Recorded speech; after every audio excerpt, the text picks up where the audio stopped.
গোৱালপাৰা জিলাৰ কৃষ্ণাইৰ যি উচ্ছেদস্থলীত অসম আৰক্ষীয়ে বৰ্বৰভাৱে গুলীচালনা কৰি যি ইতিমধ্যে দুজন ব্যক্তি নিহত হোৱা বুলি যি খবৰ আহিছে আৰু কেইবাজনো ব্যক্তি গুলীবদ্ধ হোৱা বুলি ঘটনাৰ যি খবৰ সংবাদ মাধ্যমত প্ৰকাশ পাইছে, এই ঘটনাৰ আমি এবিএমচি তীব্ৰ ভাষাৰে গৰিহণা জনাইছোঁ, নিন্দা কৰিছোঁ। আচলতে গোৱালপাৰাৰ উক্ত অঞ্চলত এনেকুৱা কি পৰিস্থিতিৰ সৃষ্টি হ'ল যে আৰক্ষীয়ে গুলীচালনা নকৰাকৈ পৰিস্থিতি নিয়ন্ত্ৰণ কৰিব নোৱাৰিলে। গুলীচালনা কৰাৰ পূৰ্বে যিটো ডিউ প্ৰচেছ অফ ল সেইখিনি কিয় পালন কৰা নহ'ল, সেই প্ৰশ্ন আজি আমি এবিএমচি অসম চৰকাৰৰ সন্মুখত বা ৰাইজৰ সন্মুখত আমি উত্থাপন কৰিছোঁ। আজি মুছলমানৰ বুকুত গুলি সুমুৱাই দিলে সকলো নীতিবিৰুদ্ধ প্ৰক্ৰিয়াও কি বৈধ হৈ যায় নেকি বুলিও আমি প্ৰশ্ন উত্থাপন কৰিছোঁ।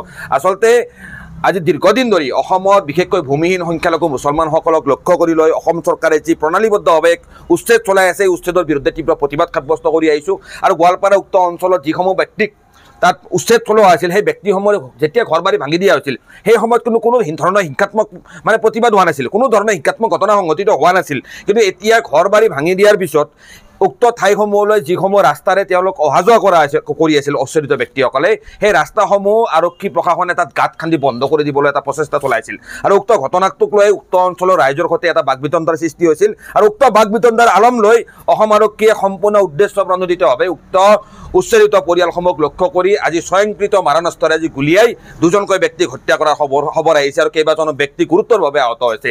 এয়া অসমখনত যে মানৱতাৰ বধ্যভূমিলৈ পৰিণত হৈছে, এই কথা এই গুলীচালনা ঘটাই স্পষ্ট কৰি দিছে। আজি অসম চৰকাৰে মনত ৰখা উচিত, অসম আৰক্ষীয়ে মনত ৰখা উচিত, অসমৰ বন বিভাগে মনত ৰখা উচিত যে উক্ত উচ্ছেদিত পৰিয়ালসমূহক আপোনালোকে বেদখলকাৰী বুলিয়ে কওক বা ভূমিহীন নাগৰিক বুলিয়ে কওক, সেইসকল কিন্তু ভাৰতীয় নাগৰিক আৰু অবিভক্ত গোৱালপাৰাৰ স্থায়ী বাসিন্দা। অবিভক্ত গোৱালপাৰাৰ ইতিহাস সৰ্বজনবিদিত। তো সেই মানুহখিনি আজি নিজৰ ভূমিতে এনেকৈ গৰাখহনীয়াত ভূমি হেৰুৱাই বিভিন্ন ঠাইত আজি যুগ যুগ ধৰি শতিকা ধৰি বসবাস কৰি আছিল। আৰু আজি হিমন্ত বিশ্ব শৰ্মা ডাঙৰীয়াই উক্ত ভূমিসমূহ পুঁজিপতিক আদানীৰ দৰে পুঁজিপতিক গতাই দিয়াৰ উদ্দেশ্যেৰে আজি ধৰ্মীয় সংখ্যালঘু মুছলমানসকলক চব টাৰ্গেট হিচাপে লৈ এনেকৈ বৰ্বৰভাৱে দানৱীয়ভাৱে অবৈধভাৱে অসাংবিধানিকভাৱে উচ্ছেদ চলাই আহিছে।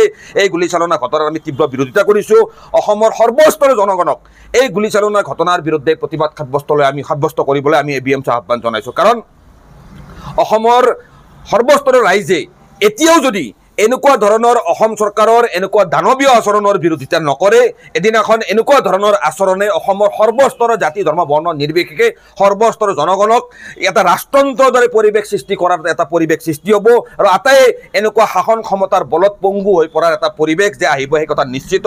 এবিএমচিয়ে শাসন ক্ষমতাৰ বলত চৰকাৰখনে চলোৱা এই বৰ্বৰ গুলীচালনা হত্যাকাণ্ডৰ বিৰুদ্ধে আমি তীব্ৰ প্ৰতিবাদ সাব্যস্ত কৰিছোঁ।